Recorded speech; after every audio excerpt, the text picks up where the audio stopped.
Good evening and welcome to Media Science Frontières, a series of academic lectures organized by the Department of Media Science of the Heritage Academy. Today we have with us an educator and a professional who has years of experience in the field of media, an associate professor in the Department of Advertising and College of Media at the University of Illinois at Urbana-Champaign, Dr. Harsh Taneja. His teaching and research focuses on behavior and measurement of media audiences. He is also trained in research design and statistical analysis of data. Sir has also been a part of significant projects like explaining cross-platform media consumption. Today, he is here to enlighten us on audience measurement and media fragmentation. We are delighted to have you with us, sir. We sincerely thank Shri Pradeep Agarwalji, CEO of the Heritage Group of Institutions, for allowing the students this opportunity to interact with such intellectuals. I now request the principal of the Heritage Academy, Professor Gaur Banerjee, to welcome our guest. Sir. Good evening, Dr. Harsh Taneja. Good evening, other distinguished guests, and good evening to my beloved students. As the principal of the Heritage Academy, I am privileged to welcome our distinguished guest, Dr. Harsh Taneja, Associate Professor in the Department of Advertising and College of Media at University of Illinois Urbana-Champaign in the webinar series Media Science Frontiers, organized by Media Science Department. Today, topic of the webinar is audience measurement and media fragmentation. I always encourage to see my students that they are always thinking something, doing something different. And here I find media science students are doing exemplary performance in exhibiting themselves, not only in doing something new, but also organizing webinar series such a decent manner. Dr. Taneja sir, in spite of your busy schedule, you have kindly accepted our invitation to talk on a very relevant topic, though in virtual platform. I would like to extend my sincere thanks to you for your august presence during the most difficult time of human civilization, particularly for the youth. I feel honored to welcome respected Chief Executive Officer Kalyan Bharati Trust, Sri Pradeep Kumar Agarwal, sir, in the webinar, who is a source of continuous support, encouragement, and inspiration for all of us in the Heritage Group of Institution. I further like to welcome Director Kalyan Bharati Trust, Mr. Probir Roy, Director Heritage Business School, Professor K.K. Chaudhary, sir, and distinguished dignitaries, members of faculty of Heritage Group of Institution, particularly of the Heritage Academy, and our beloved students. Whenever there is any opportunity in my address, I always say a few words about the Academy. Taneja sir, the Heritage Academy was conceived in 2006 by our Honorable Chairman of Kalyan Bharati Trust, Sri H.K. Chaudhary sir. The Heritage Academy was set up only with two courses, BBA and BCA, on 1st August 2007 with 120 intake.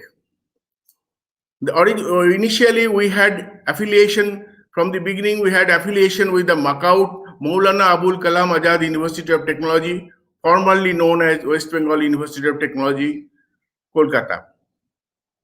With gradual increase in intake in BBA and BCA and introduction of Media Science Department with two courses, BSc in Media Science and MSc in Media Science in 2016, our student strength rose to more than 1,000. Our students are doing exceedingly well both in academics and career progression. We have repeated topper in university and university gold medalist in Masters in Media Science, BBA course and BCA course. Our students in Masters in Media Science and also BCA are getting excellent placement both in not only in India but also in abroad. Dr. Taneja, participants, particularly our students, are eagerly waiting to listen to you.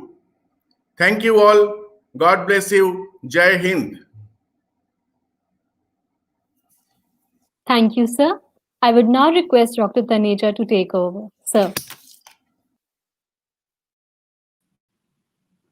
All right. So thank you so much, everybody, for this great introduction. I mean, this has turned out to be, far more professionally managed than I had ever imagined. And I'm thinking that I decided to wear a formal shirt, and that was probably a good decision, So you're not seeing me in a hoodie or a sweatshirt, just or in my pajamas, just here to talk to you, as most of us are, from the comfort of our own homes. But thank you so much for showing up online so late in the evening.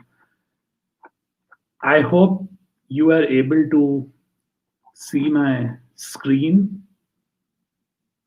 Can somebody confirm? Okay, brilliant.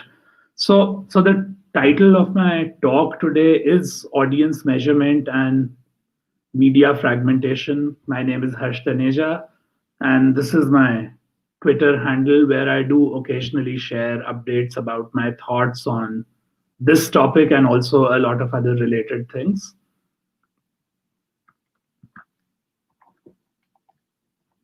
Now,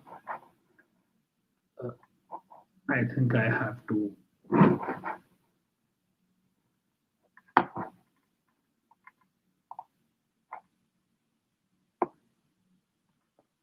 Okay, so I'm able to change my slides now. Is the slide transition visible to you all?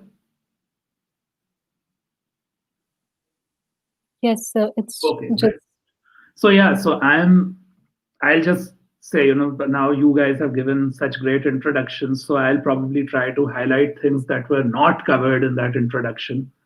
So I'm originally from Chandigarh, although I was born in Tamil Nadu, but that's a more complicated story. But I spent most of my growing years in Chandigarh.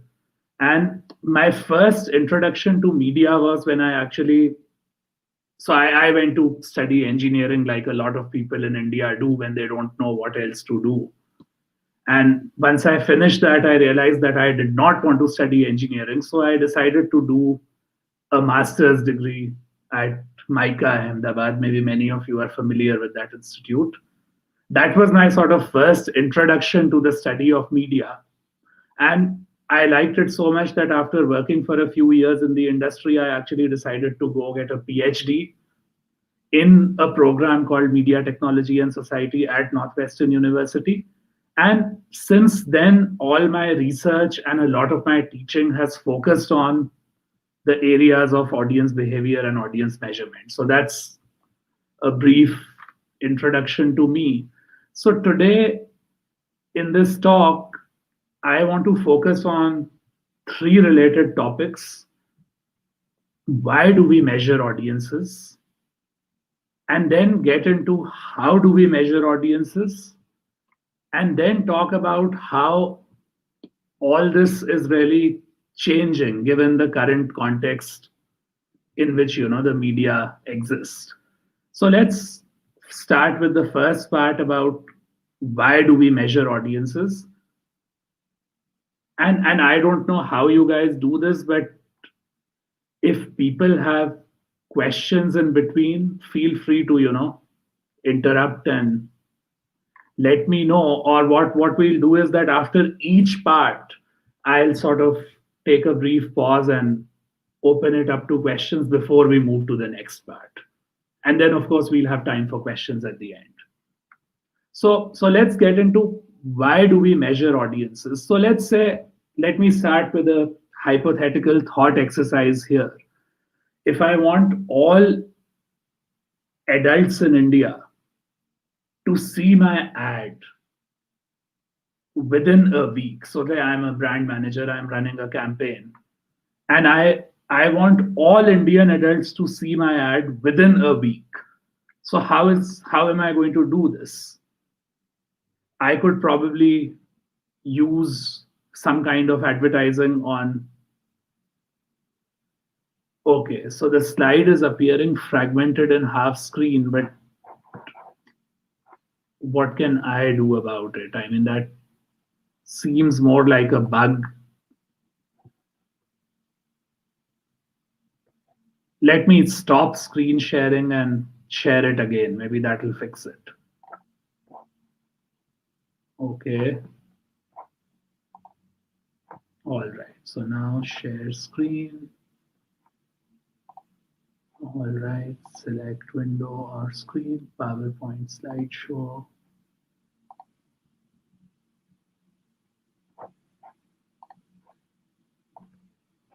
So I think somebody needs to move it to the. Okay, brilliant. I think now you guys should be able to see the full screen.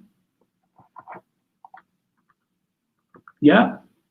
All right, brilliant. Thank you, Agnijita. Brilliant. So yeah, so I wanted to start with a hypothetical here that if I want all Indian adults to see my ad within a week, there are several ways by which this could be possible, right? Should I do a large scale advertising campaign on platforms such as Snapchat, Facebook? Should I use WhatsApp? Should I advertise on TV? But then the question is, where on TV? Should I use newspapers such as Times of India? Because when I think of a national campaign, I think of a national newspaper like the Times of India. Should I do outdoor advertising in many different cities? The reality is that I will have to use some combination of these media and websites, right? None of this alone is going to provide the perfect solution. And on what basis do I decide what combination of these media or websites should I be using? So, in order to make this decision, I need to determine how many people use each of these media and who these people are. Right? Because I have two specifications here.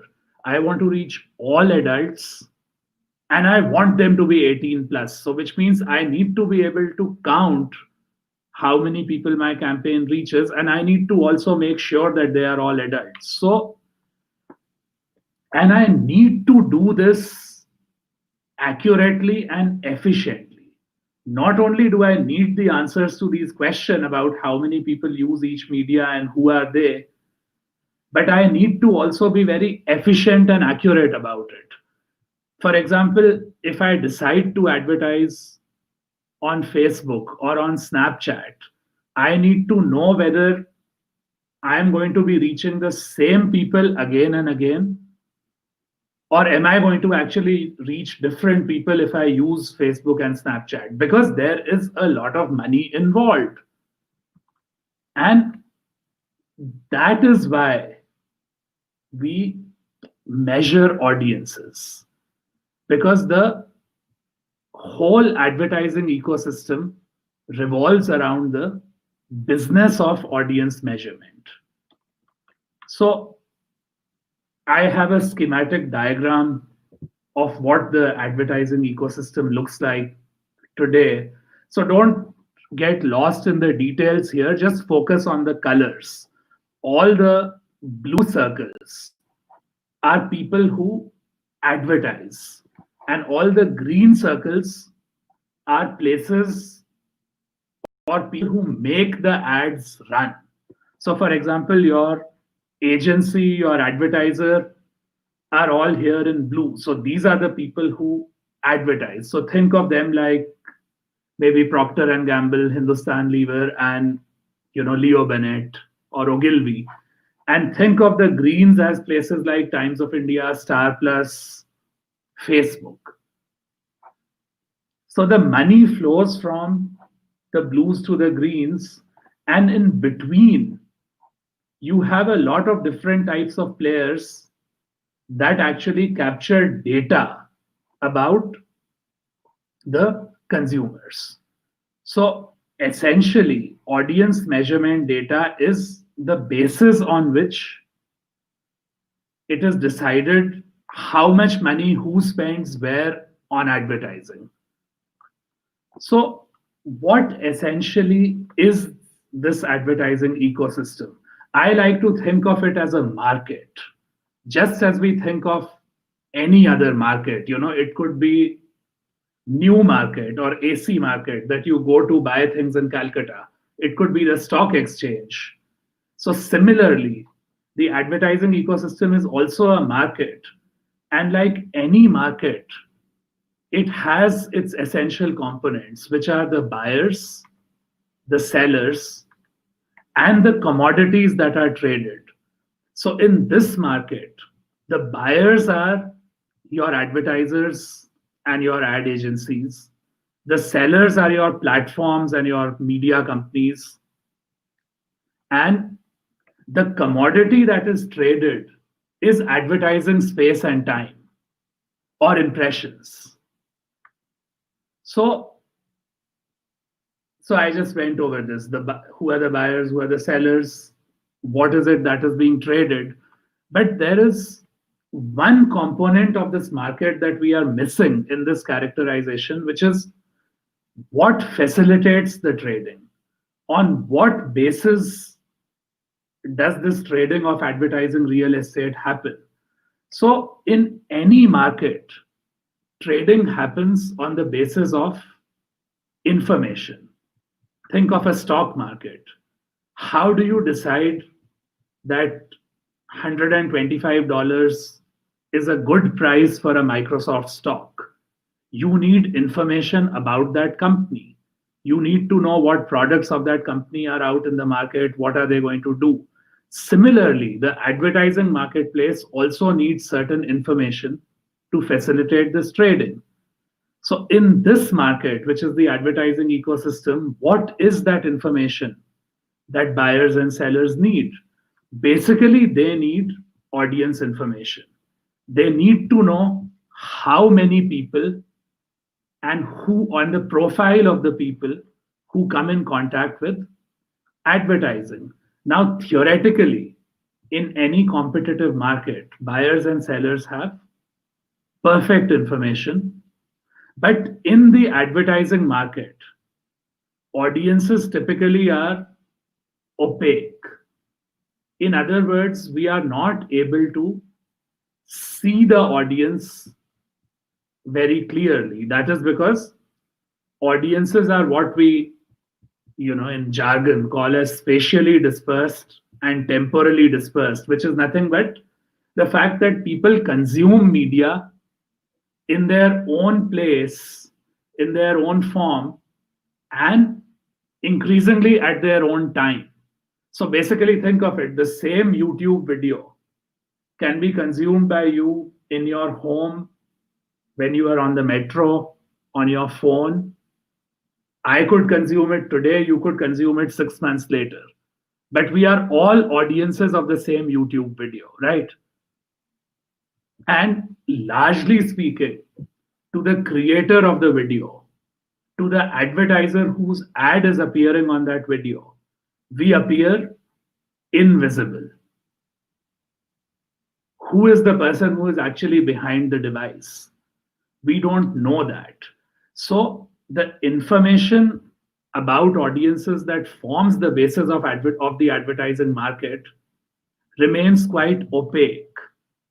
So what do buyers and sellers do? Remember, this is a market. Buyers and sellers are exchanging a lot of money for advertising. Buyers are paying the sellers to buy advertising. And the basis of that money is the audiences. If that audiences is opaque, then on what basis does the transaction happen?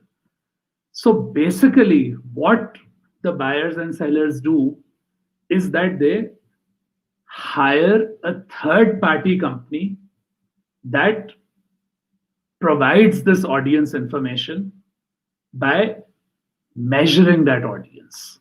So someone like Nielsen, or let's say an example in the Indian context would be something like the Broadcast Audience Research Council, or BARC, which measures the TRP. So something like Nielsen or BARC is essentially a third party that provides audience information regularly in a consistent format. So think of the TRP ratings. They are updated regularly. They are provided in a consistent format, right? Each week you get to know what is the rating for a particular program or a channel or a show. using a method that is agreed upon by everyone and at a cost that everyone can afford. So a third party like this basically provides the audience measurement that forms the basis of advertising trade. And a more technical term that we use for all these types of systems, a more general term, is market information regimes, because this is essentially a market which is functioning due to a certain regime of information that gets updated regularly. So think of another example that maybe all of you will relate to more. Think of Twitter and YouTube trends. What are they? Why do they matter? So Twitter and YouTube trends are also examples of market information regimes, right? Every day when I log on to Twitter, I get to know what is trending. So that is an example of a regularly updated information about what people are tweeting that Twitter provides to all its users, all its advertisers, all its commercial partners. Political parties are interested in that information. Similarly, YouTube trends. Companies and YouTubers around the world want to know what is trending on YouTube and how do we make it trend. So these are all examples of audience measurement that make the advertising market function, that really enable this market. And so when we think of the advertising ecosystem, we like to think of three types of audiences: the predicted audiences, the measured audiences, and the actual audiences. So it's basically the measured audiences which are available to advertisers and media companies.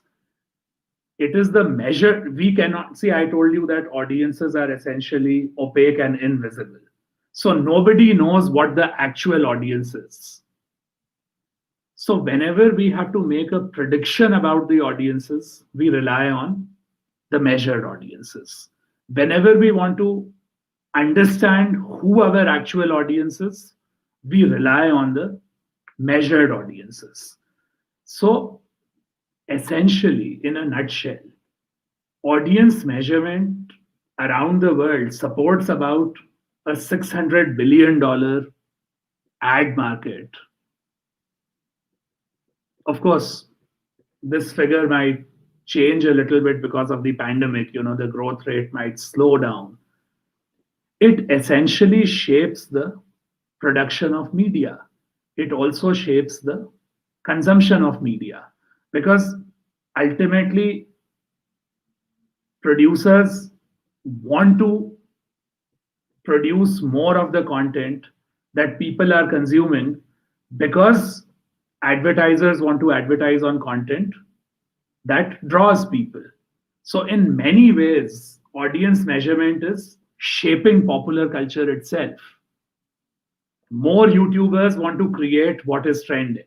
More people want to tweet about topics that are trending. So in that sense, our whole culture is shaped by how and what we measure and the audience measurement that we report.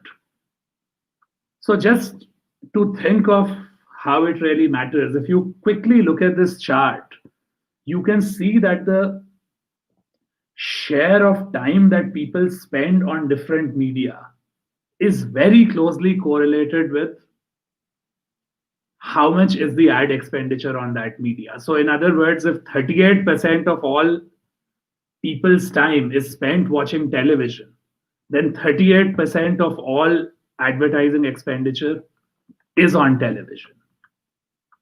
So this was kind of a backdrop into, why do we measure audiences? Now I'm actually going to get into how audience measurement is done. So Do we have any questions, thoughts, comments up to this point?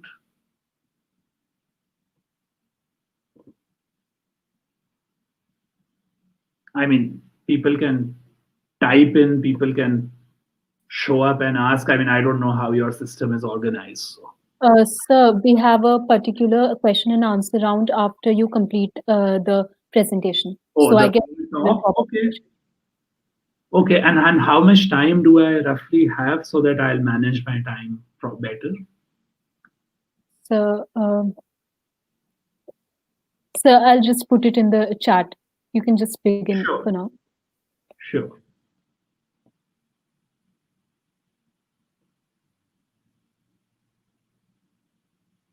Oh, okay, that's great. Thank you, Madhuka. So yeah, so okay, so then let's get to the second part. This was sort of the more conceptual, setup for how do we measure audience, for why do we measure audiences. So basically, the point here is that the whole business of advertising is enabled by audience measurement. So before we get into how exactly do we measure audiences, I would like to actually set this up in what I say is, the shortest introduction you will ever get to the longest history of media. So when I think of the history of media, I like to think of three big turns or three big revolutions that we need to think about at the same time. And the first is the invention of writing. The second is the invention of electricity. And the third is the revolution brought about by communication technologies. Now, different media historians might have slightly different takes on this, but this is my view of it. And so first, see, when we learn about this in media classes, we are often told that the printing press was the first big media revolution, the first big technical revolution in media. But I actually say that take a step back, and actually writing is the more significant revolution which predates the printing press. Because we've had thousands of years of civilization where we have communicated things in oral form before we formalized relatively simplified writing systems, where knowledge could be preserved and passed on more efficiently. And the printing press is essentially a way to scale that even more. So that was the first revolution.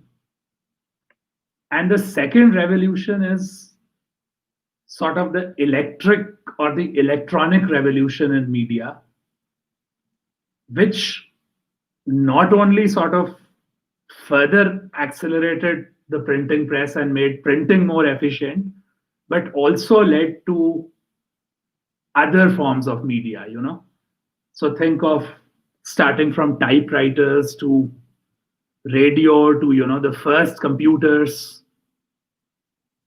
All that would get covered by the electric revolution.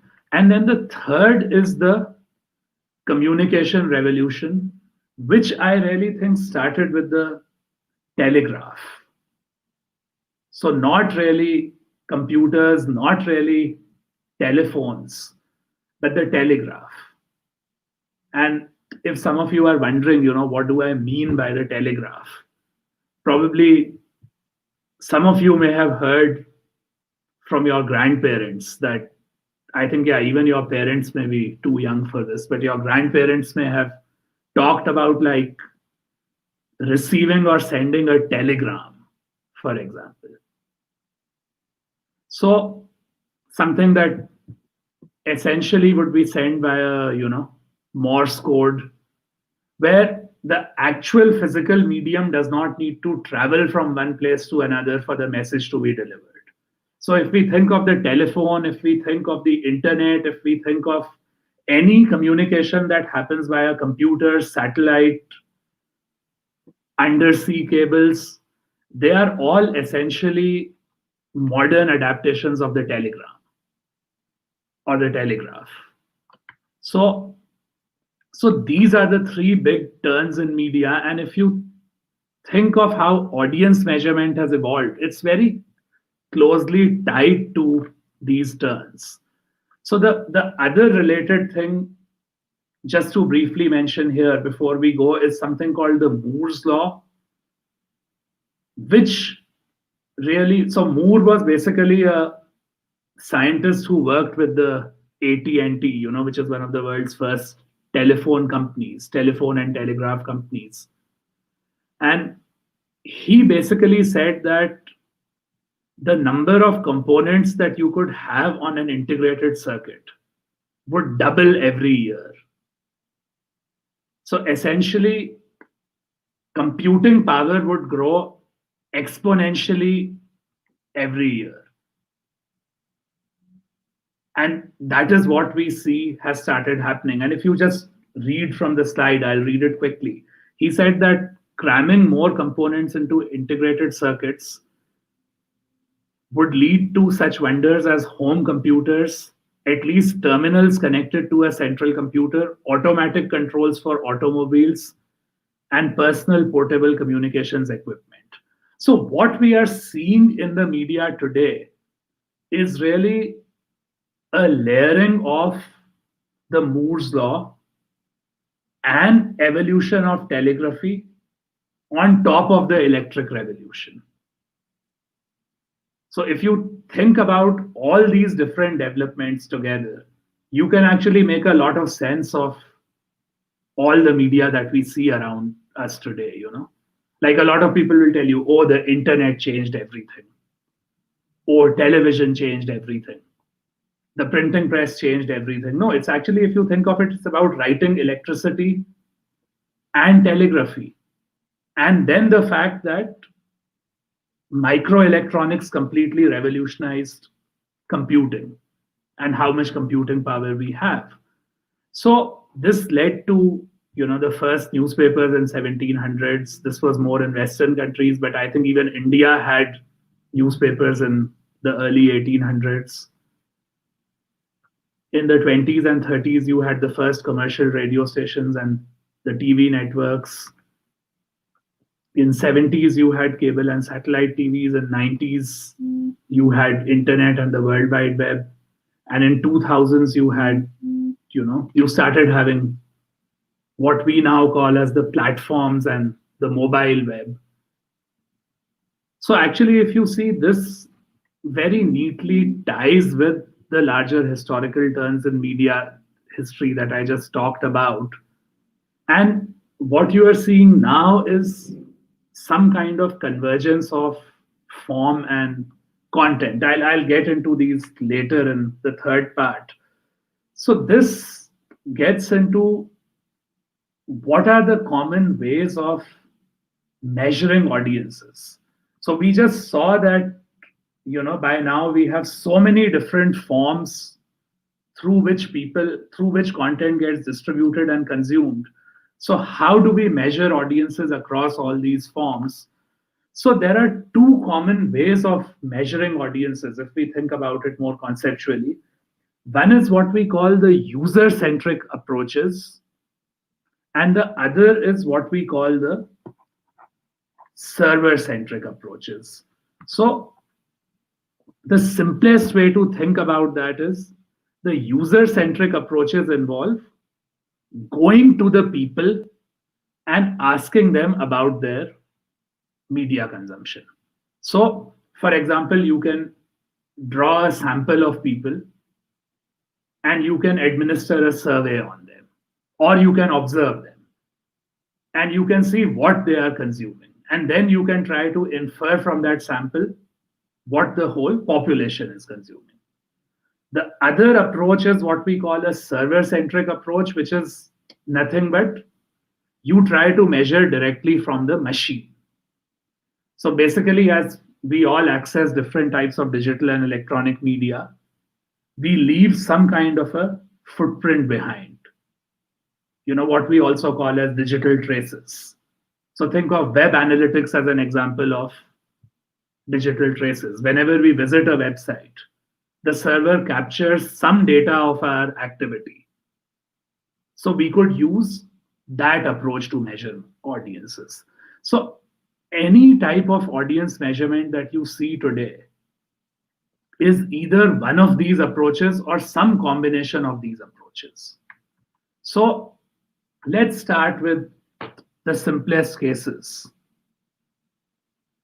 So in the earliest form of media, when you had only print magazines and newspapers, for a minute, just assume that these exist only in print. And by the way, since you all are from Calcutta, or at least your institute is in Calcutta, I decided to put a picture of the Telegraph here, which is one of my favorite Indian newspapers, especially for their front page headlines. So when we think of measuring print newspaper audiences, we know for sure their circulation number, right? We know how many copies are printed. But this has several limitations. Circulation is not really a true measure of a print audience because, for example, think of it. We know how many copies we are printing, but we do not know how many people are actually reading these copies. A newspaper can have unsold copies, it can have unread copies, Think of copies that just remain at the newsstand but never get into people's hands. You could have 7 people are waiting at a barber shop. They read a lot of magazines. So that same magazine is being read by 20, 30, 100 people just because they are waiting and they have nothing else to do. So circulation will not tell you how many people read a paper and who is reading it. But because what we need is actually readership. So what we do here is we actually survey a sample of people. So think of something like the Indian Readership Survey.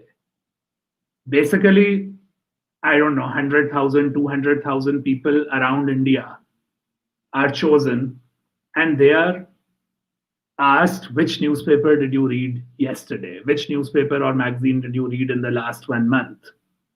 And you do this throughout the year.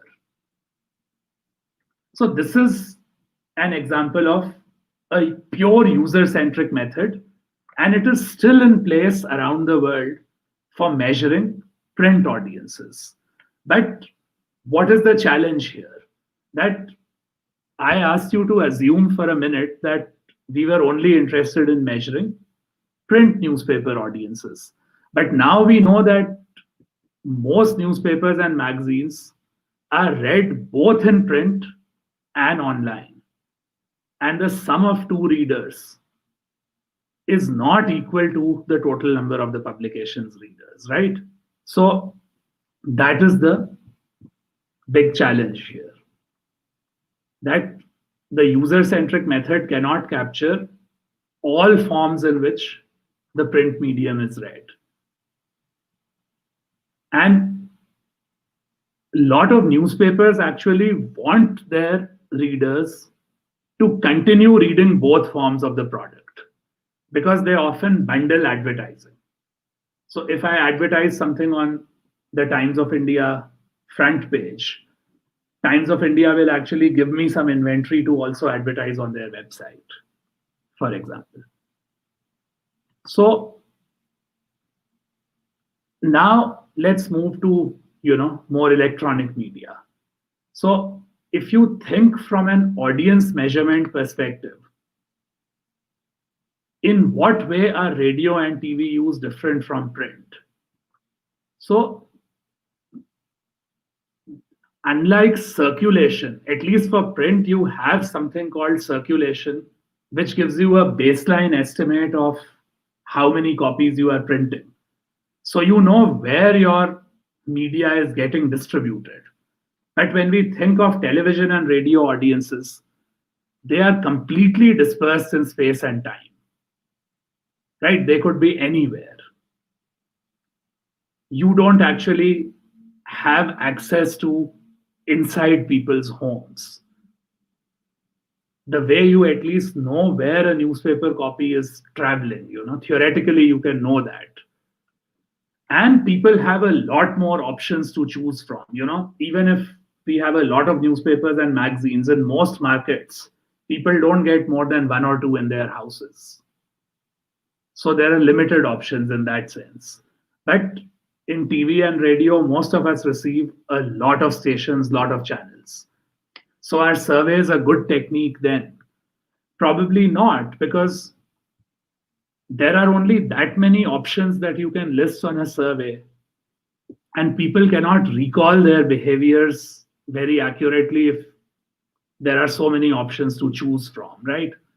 So broadcast audiences are typically measured through a lot of other methods.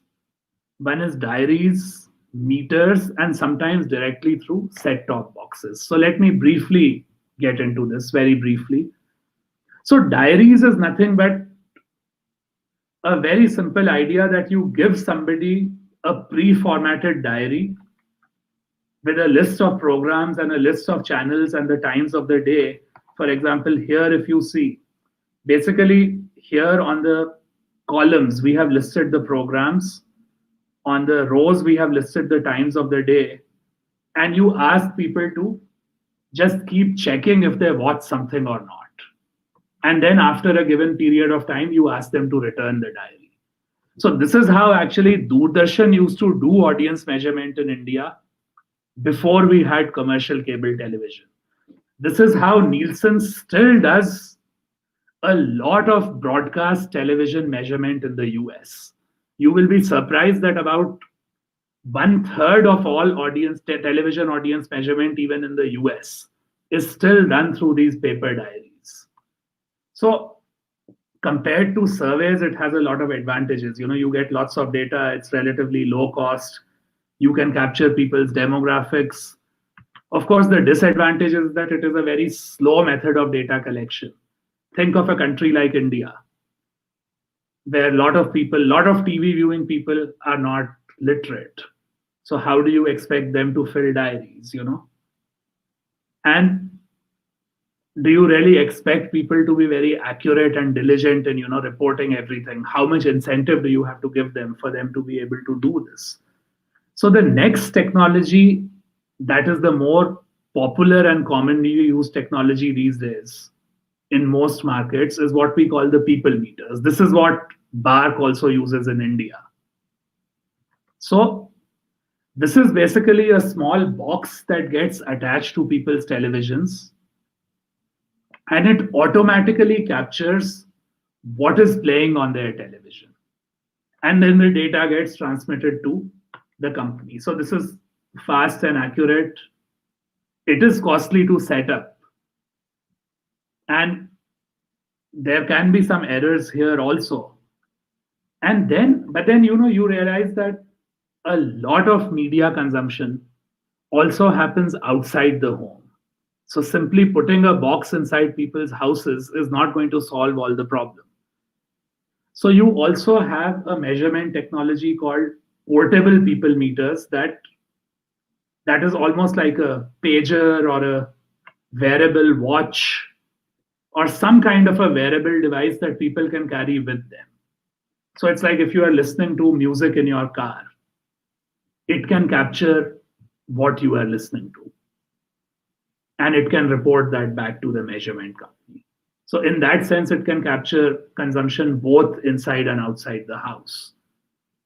So you have, as I said, like increasingly a lot of different types of wearables are being used to also do audience measurement. But none of these technologies are really, these are all, I would say, still experimental or small scale.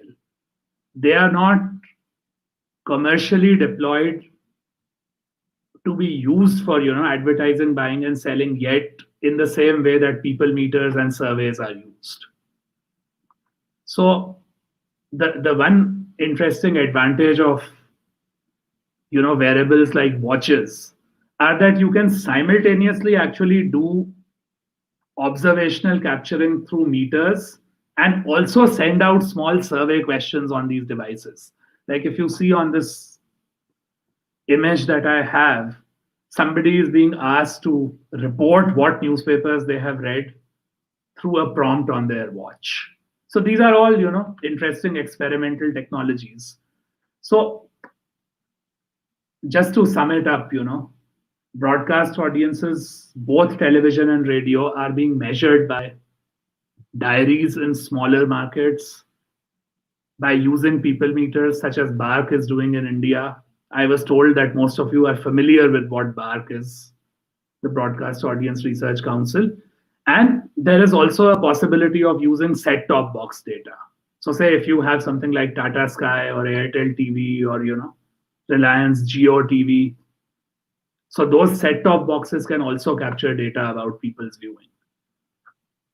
But now the challenge with television audiences is that in general, you cannot add streaming audiences to live TV estimates, because we don't know if these are the same people or not. So even TV is not simply consumed on television these days. So think of Hotstar in India. That's like the biggest streaming platform, right? So how do you make sure that you are able to accurately count people who watch Star Plus on TV, but also watch the same shows on, Hotstar? So that is the unsolvable challenge here in the digital context. And then the thing is that this is something that has drawn a lot of criticism in India, especially recently, that these people meter like panels, they don't measure everyone, right? They draw a small sample out of a population. So I don't know, many of you might be familiar with the recent TRP scam that just happened with Republic TV. So one of the big arguments that a lot of people made was like, oh, how is a sample of 30,000 people enough to capture, more than 1 billion TV viewers in India? So that is a somewhat incorrect argument. In theory, a sample of 30,000 people can actually capture viewing of 1 billion people in India, provided you use the right ways to decide who those 30,000 people are going to be. So how do we choose these samples?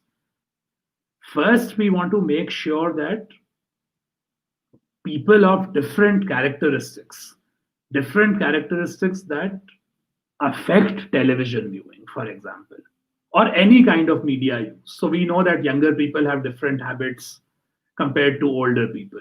We know that people who have children in their houses will watch different things on television compared to people who don't have children in their houses, right? Maybe households that have more people will watch different things because they all want to watch together. And then in India, for example, the language of viewing makes a huge difference. People who watch a lot of TV versus people who watch less TV are going to be very different in their viewing habits. Then whether you live in a large city, whether you live in a rural area. So you want to make sure that you have enough people of all these different types in your sample. And that is what determines your sample size, not the size of the population.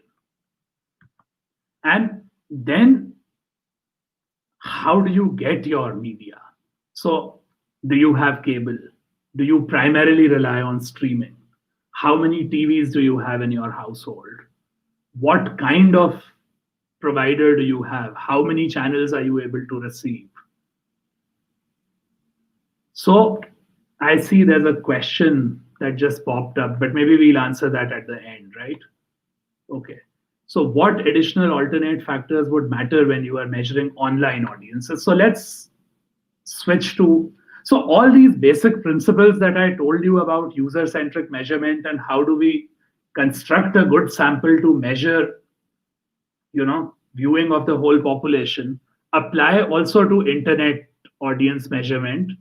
But when we think of internet compared to TV, the internet is accessed on even more devices, and it's accessed on even more locations than television is. And you have, if we think of TV as a media that provides you with a lot of options, then that's just the tip of the iceberg as far as the internet is concerned. The internet provides you millions of options, literally. So, and then in addition to measuring how much time people spend on a particular piece of content, there is another unit that you have to count, which is how many pages do they access. So measurement, even what to measure, gets more complicated. So the question is, what approach do we take? Should we take a user-centric approach, which involves going to people? Or should we take a more machine-oriented approach where we are able to get data automatically based on what people are doing? So when we think about which approach to take, we need to know that we need to know the user traffic to each website, app, platform, but we also need to know people's characteristics. Remember, audience measurement wants you to count how many people, but you also want to know who these people are, because advertisers are only interested in them if they know their demographics, because they want to know whether they're going to buy my product or not, right? So if you just take a pure user-centric approach, which is drawing a sample of people, no sample is going to be large enough because there are just so many options. So you may be able to capture how many people visit Google or Facebook, but you will never be able to capture how many people visit website of the Heritage Academy, for example. So smaller media are going to be left out. And if you take just a server-centric approach, which is you rely on web analytics, Google Analytics, things like that, you will not know who the people are. And then the other thing is that you will need publishers and platforms to cooperate. You will not be able to do it as a third party unless they provide you access to their server logs. So the reality is that to accurately measure digital audiences, you have to combine these two approaches. And this is what Comscore, which is one of the most popular internet audience measurement companies in the world, they do, is that they combine a user-centric approach with a server-centric approach. So now let's quickly, I'll go very quickly about this, see what's changing in audience measurement. So what I told you about how we are measuring audiences was the contemporary state of things.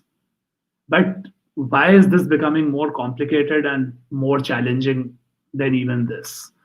So if you think of the media environment today, let's assume that you want to deliver the message to someone in Kolkata, You could, of course, use the internet.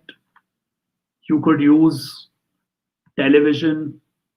And the reality is that even though most of us are streaming media, many of us are still watching traditional TV. This graphic is telling you that, we are still pretty evenly distributed in people using traditional media and people using digital media, even in 2020. You could still go to the even more traditional forms of media like radio, newspapers. You could use outdoor advertising. And all these media afford advertising. But the big change that is happening in media today is that platform companies are also becoming media companies. So the fact that traditional and digital media users coexist, but there is a convergence of media and big tech. So Google, Facebook, Amazon, Apple are all media companies. They are also offering advertising platforms. And the biggest media companies like Disney, Comcast, NBC are also trying to become platforms in this ecosystem. So we often hear this phrase as students of media that content is king. But what I would like to argue here is that today content isn't king, distribution is king. So this graphic that I have here, the companies are listed according to their market cap. So the more money a company has, or the more valued a company is, the larger the size of the circle. And you can see that the largest circles here are all companies that deal with distribution, not with content production. So what this is doing for audience measurement is that each of these big platforms is providing its own audience measurement. So if you want to understand audiences through Google, Google will give you its own analytics. If you want to understand audiences through Facebook, Facebook will give you its own audience measurement. I have no way of knowing whether these are the same people, these are the different people. It is becoming increasingly challenging for third-party companies like Nielsen or Bark to measure audiences inside these platforms. How do I use a single system that makes this market work? So these are some of the biggest challenges that the media industry is trying very hard to solve. But we've been talking about this for at least 10-15 years, but there is no real good solution in sight. So this is what I wanted to leave you people with, and I'm open to questions. I'm sorry if I exceeded the time a little bit here. Thank you.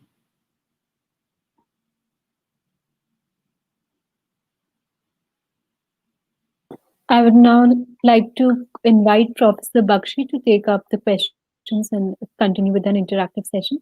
Ma'am. Thank you, Navneeta. It's quite late here at 9 o'clock, so we don't have lot of questions, but there are some. I think would someone share the question that we have? Shani?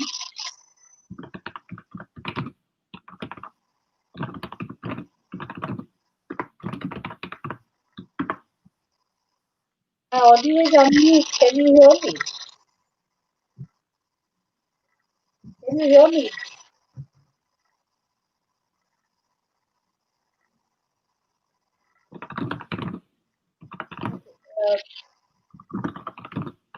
How can you have the question, please?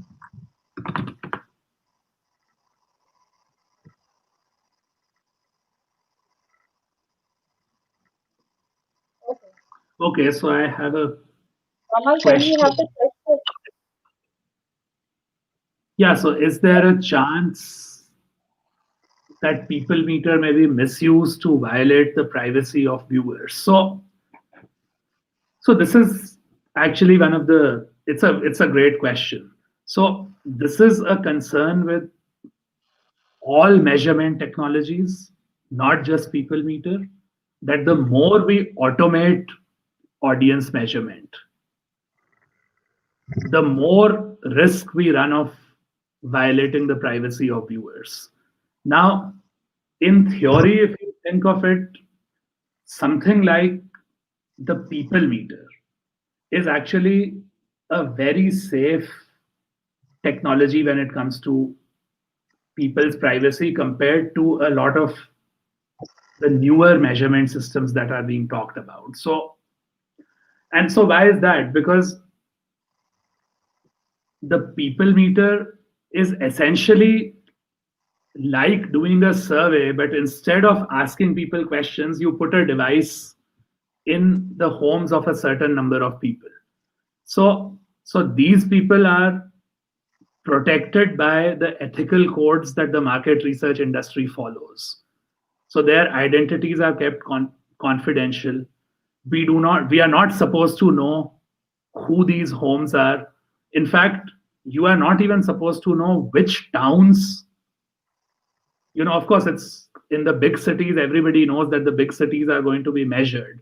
But think of if you go beyond Kolkata, we do not know that whether New Jalpaiguri has people meters, or whether Asansol has people meters, or whether Mushirabad has people meters. So cities are also randomly chosen, and all this is kept confidential. Now, you can break the system. So if people violate the ethics, but the design of the system is meant to protect the privacy of the people. There was a second question that popped up. Okay. So with the smart TVs coming up, is it possible to get an access to the individual TV sets? They are mostly under high security. How is the TRP measured in such times? So great question. So the TRP system is concerned about capturing what program plays on your TV. Will you be joining?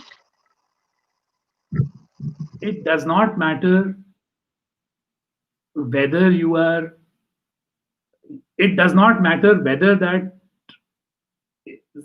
broadcast is happening through a streaming platform or whether that broadcast is happening through a traditional cable or satellite or broadcast channel. So if I play, I don't know, take the name of some program. Let's say if I play Balika Vadhu on my TV, whether I'm streaming it through the streaming platform or whether I'm playing it on Colors, that people meter is going to be able to capture the audio signal of that program and going to be able to report it back to the company. But so theoretically, you can factor that into the TRP. Now, whether that is being done in India, probably not. But Nielsen is doing that in the US. So the measurement of smart TV viewing over internet is happening here. Okay, so I'm told that we have time for one more question. Could you throw some light on PhD opportunities in media economics at your department? So great question. So, I mean, ultimately, PhD opportunities are very much dependent on whether what you are interested in fits with the research interests of individual professors, and broadly, if the department is interested in that kind of question. So yes, would a media economics type question be of interest to people in the Institute of Communication Research PhD program? Of course. I can speak to myself, like if you apply to our program, you should let me know. I would be happy to look at your application, and if you make it, then that is possible. So you have to identify the right professors. You will not find many PhD programs that will say that we take media economics students. But if you find faculty that would be interested in the type of things you are interested in, they would take your application seriously.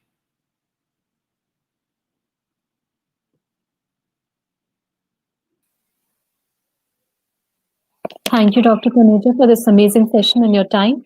It was an honor and privilege to have you with us today. We hope that we can reach out to you in future for more knowledge and assistance.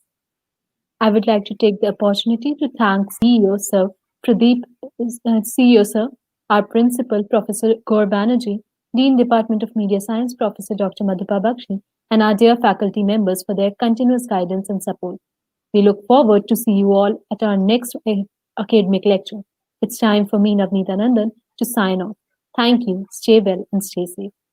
Thank you, Navneeta.